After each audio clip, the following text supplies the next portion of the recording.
One of the issues in the Democratic primary has been Governor Hochul's stadium deal with the Buffalo Bills.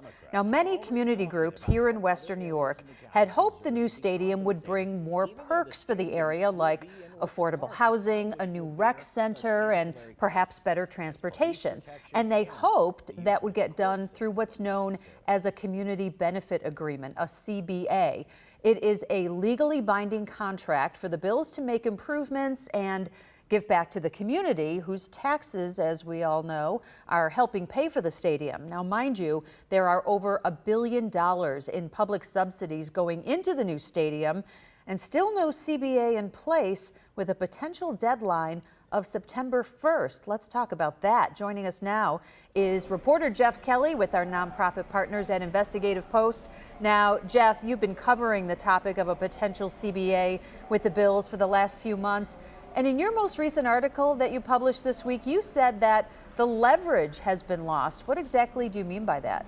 Well, it's not so much that it's been lost, Mary Alice, but it is diminishing. And for a couple of reasons. Back in January, elected officials and community groups said a CBA is an absolute must, that approvals for the new stadium deal could not go forward without them. But last month, the approvals started to flow. Money was allocated, and the Erie County Legislature approved the Memorandum of Understanding. And in that respect, one side of the table is giving the other side of the table what they want before the negotiations have actually even begun for this community benefits agreement. So far, there have been no negotiations, and none have been scheduled.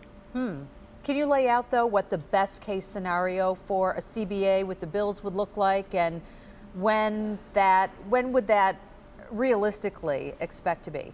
Well, as you said earlier on, that there is a deadline by September 1st. All elements of the deal must be completed. Now, I've been told by Erie County Legislature Chair April Baskin's office that they intend to negotiate over the summer, over the next couple of months, to meet that deadline. And what they'll be looking for is, as you mentioned, dedicated funding for housing, for community centers, for health clinics, for things like that. In order to get those things, in order to get what the community wants, they need to have community groups at the table. But those community groups have not yet been engaged either. Not yet, anyway. Geoff, do you think it's any kind of issue, the news we heard recently about Kim Bagula being in the hospital, having some kind of serious illness, or do you think that the CBA would be really delegated to Ron Raccuia or others in the organization? My understanding, what I've been told, is that most likely it would be Ron Raccuia or a team led by Raccuia, since he's been sort of the point man for the Pagula organization on negotiations thus far. And then on the other side of it, you'd have a handful of county legislators, a team with Mark Poloncarz's office, and of course some people from the state. Those are the parties involved. And again, ideally, I want to underline this, you'd also have a community group there, but that community group, if it is going to be invited, has not yet been identified.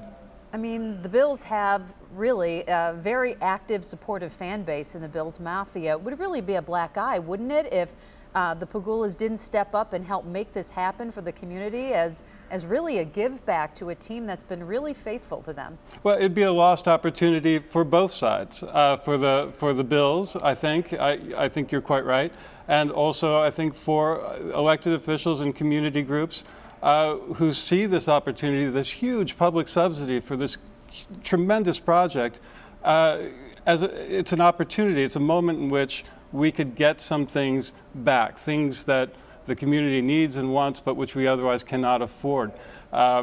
So, the idea is that if we are giving public money, taxpayer dollars, to a private business to increase their profitability, then maybe we should share in that increased profitability. And that idea has been successful in other cities that have built sports stadiums for professional sports teams.